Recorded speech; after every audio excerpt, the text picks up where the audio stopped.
Hello, hope all is well. So I thought I'd make a quick video about saving CPU on the Fractal. Specifically in my case, it's an FM3 Mark 1. So yeah, I've run into situations where I'm on the limit pretty much of what the device can handle in terms of CPU. So I thought I'd give some tips and advice on how I do things that maybe you can implement and use in your setup. So start off with a tip, and as you can see, we're hovering around the 11.7, 11.8% mark. And that is to do with the graphic EQ that's on the outputs. And you access this by going into the setup menu, and we can see here the EQ type. So this relates to these two tabs here. So the output 1 EQ and the output 2 EQ, which basically they're sort of like global EQs that you can set to be used on the outputs that you have. So depending on, say you're using headphones, and it can be a handy way of setting a global EQ for that, or if you're using that as a global EQ to basically EQ all your presets for a certain system, then that's where this is. However, if you don't use that at all, which is my case, you can turn that off to save a bit of CPU. So as you can see, we're at 11.7 to 11.8%. I'll turn both of these to off, and then we're closer to 11%. So 0.7, 0.8%, it's not much, but I'll take every little bit of saving that I can in this case. So something interesting I've noticed is with regards to the input block and also the gate within the input block. So we'll add the input block here, and we'll see we're around 16% on the CPU usage. It's an advanced mode, and if we change this to say easy mode, it will drop a bit to around 14.7%. And if we disable it completely, we'll drop to around 12.7-ish%. Now, what's interesting is that an actual gate block on top of this, if I add this now, and this is with the input gate off, we're around 14.4% CPU usage.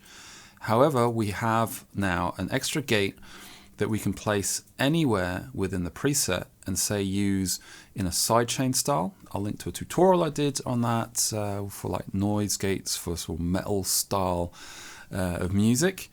And at the same time, we're also saving a bit of CPU for the same sort of usage.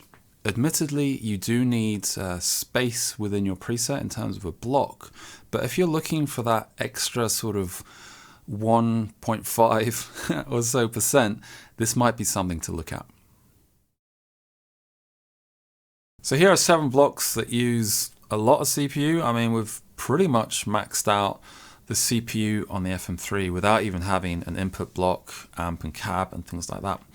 So obviously there's some blocks here that you're not going to be using in most presets, but I'll put them there just so that you have an idea of what uses a lot of CPU.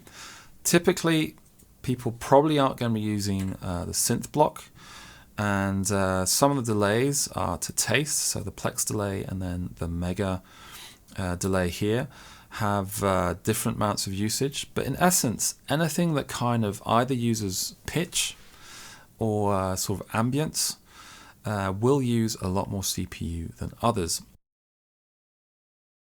One thing to note is, for example, if I put a chorus block here, which also uses a fair amount of CPU, like 7% here, is that depending on the type of effect that you're using within that block, it will use either more or less CPU. So in the chorus blocks, for example, the analog stereo is using, well, here we're at 18%. If I change this now to dual chorus, it drops by almost 1.5%. And the same is true as well in some of these other blocks. We'll take the Plex delay, for example. So depending on the type, on Plex delay, we're hovering around the 27%. I'll change it to something else, and it jumps to 45%. And this is due to just how the the algorithm in this case is working. So the Plex delay can do these really lush kind of I guess sort of shimmer effects, which you have in here as well as types, and also can do different delays. So it can also be an idea of like, you have a block that can do different things, but bear in mind the amount of CPU that it uses. So another saver relates to the amp block and how you use it. So within the amp block, you have this preamp page over here, and therein lies the boost button, I guess, and the different boost types. So there's a few on offer. So we've got our usual, treble booster, 808 in here as well. We've got a mid boost. We've got a grinder boost as well, and some others. And these are sort of like flat boost levels, and they're essentially taking the, the EQ curves to some extent and the character of those boosts and using that as a boost that you can turn on and turn off within the amp block depending on the sort of tones you might be after. Typically what people might be doing is adding a drive block.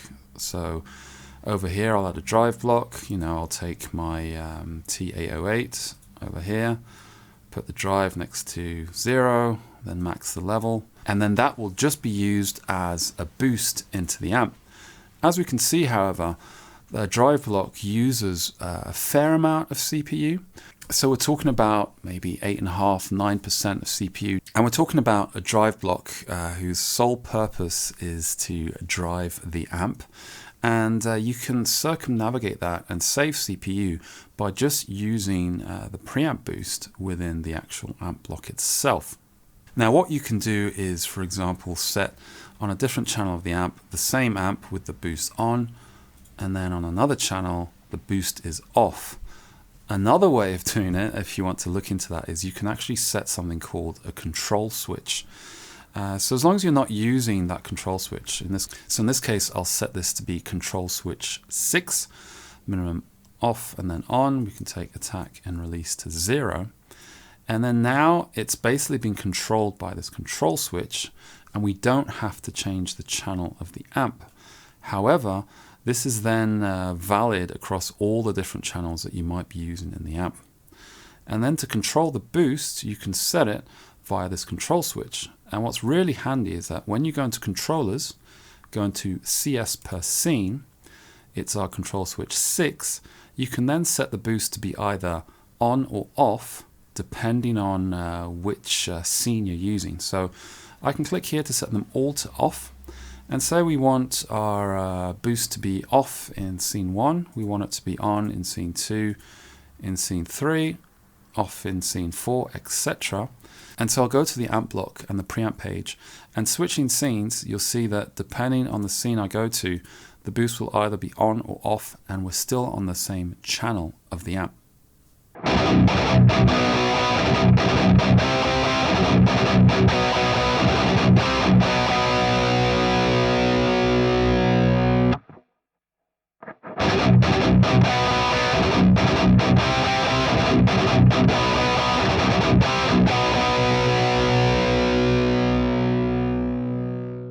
So by doing this, you have a different way of boosting the amp and getting a similar kind of tone as opposed to using a drive block.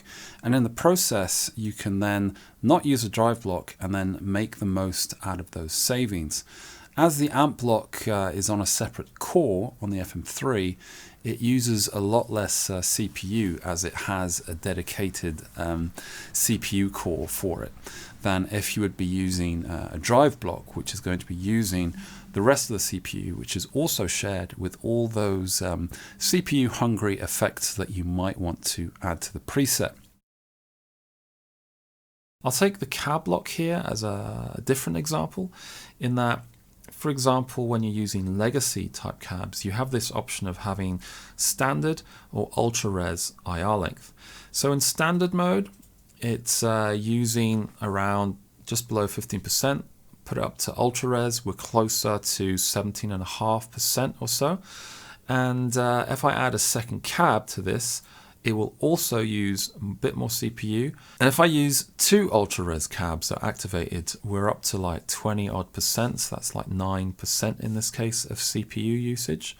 So depending on your needs, you can set these to standard, for example, to get CPU savings there. I will add that in Dyna Cab mode within the FM3, if you're using 1 or 2 cabs, there is no option for ultra res or standard, and that's because Dyna Cabs within the FM3, they are standard length, and that's why we're seeing this CPU usage despite having 2 Dyna Cabs engaged. Something that also came up recently, actually within my first episode of Pimp My Preset, I'll link to that video up here, was that within the preset that was sent to me, the cab also has like a room vibe to it as well if you want, using the room tab. And so if you add level, you can add this kind of ambience to the sound of the cab. I don't really like this per se, but depending on the sort of tones you're going for, it might be something to look at. However, coupling that with the sound of reverb was basically doubling up on the sort of tone you're getting, and it wasn't really doing much, as you have a reverb block already, for example, that uses a lot of CPU. So by adding room level within the room air tab in the cab block, it's using an extra 2 to 3% CPU, or a bit less, 2.5% maybe. And that's something to bear in mind when you're messing with settings like this, that they will have an effect on the CPU. And here's a smaller savings, but basically any shunts that you use, and by shunt, it's basically that line that's going between your different blocks, that also uses a very tiny amount of CPU. To illustrate this, I'll just have 2 shunts, one at the front and one at the start. And by joining them together, so by this I mean that even having a shunt or an empty line within a preset will use more CPU. So in most cases, your preset will probably be like this, where you have an in here and an out over here. And maybe you've got this setup that you want this incredibly lush, huge reverb with this plex delay shimmer before that, and then maybe some other effects. So in this case, I've exceeded the CPU because I've gone for that huge plex delay type, and then also a big reverb at the end. And as you can see, you've got all these extra sort of shunt or signal things that are not being used. So let's see if by removing those and making some other tweaks, we can go underneath the CPU limit in this instance. So for this, I'll move everything closer together. We can then delete our shunts at the end. And I'll do the same thing here as well. And then by doing that and deleting those extra shunts around here, we're just underneath the CPU limit. I would advise not to do this, or at least not to get so close to the CPU limit, because I won't say it's not possible, but in essence, in a gig situation where you're doing different switches between scenes, you might have extra stuff set up in terms of, say, control switches and things like that. It might happen that by doing a certain scene change, it's using a tiny bit of extra CPU when you're doing that, and it can mean that it might exceed the CPU limit, if that makes sense, when doing certain scene switches. And so to avoid that, it's usually good to stay under a certain amount of CPU limit so that you have that extra bit of headroom. Experiment, of course, and see what works best in your setup. But for me at least, I usually feel uneasy with a preset that will go over 80%. And I like to give myself a bit of headroom per se, because I do have control switches and other things when I'm switching scenes. So I prefer to be on the safe side, especially in a gig situation.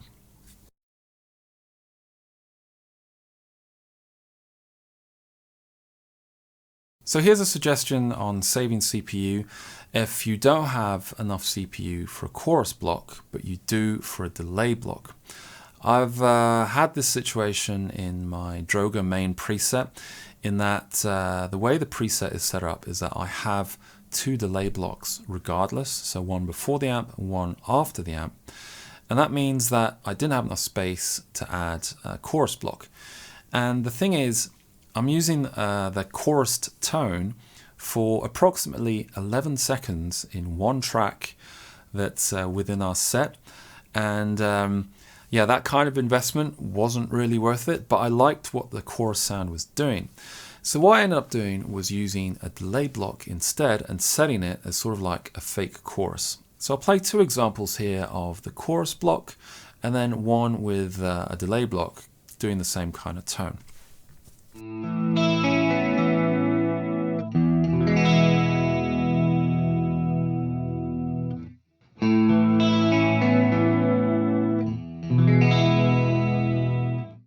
So to do this, it's pretty simple. If you have a delay block, what you can do is you can sacrifice one of the channels and make it like a fake chorus.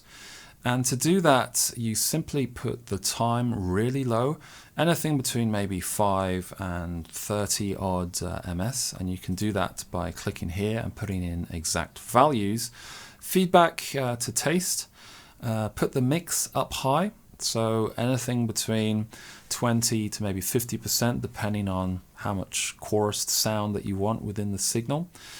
And then within modulation, you can add in some extra modulation or movement to that as well to really get that kind of chorused sound that you're getting with a chorus block. And the big advantage here is that you might already have a delay block that you're using. Maybe you're not using chorus at the same time as delay, so then you can use another channel just to add chorus to that one part of that one song where you need a bit of a chorus sound without messing around with trying to add a block because you don't have enough CPU. And the CPU savings here are quite or fairly substantial. So with just the one delay block, we're looking at, I'll just shunt that here, we're looking at, you know, maybe 1.8 or 2% in this case. However, if I'm adding a chorus block for that same tone, that's close to 6.5, 7% for that same kind of tone. Obviously, the delay fake chorus won't cop or get the same exact kind of tones, but in a gig or in a live environment, things like that, it's close enough. And if it means that you can add that to your preset, I think you're in a pretty good place. And for my last bit of advice, it would simply to be, keep these things in mind when you're putting something together and basically set your priorities in terms of the tones that you're putting together.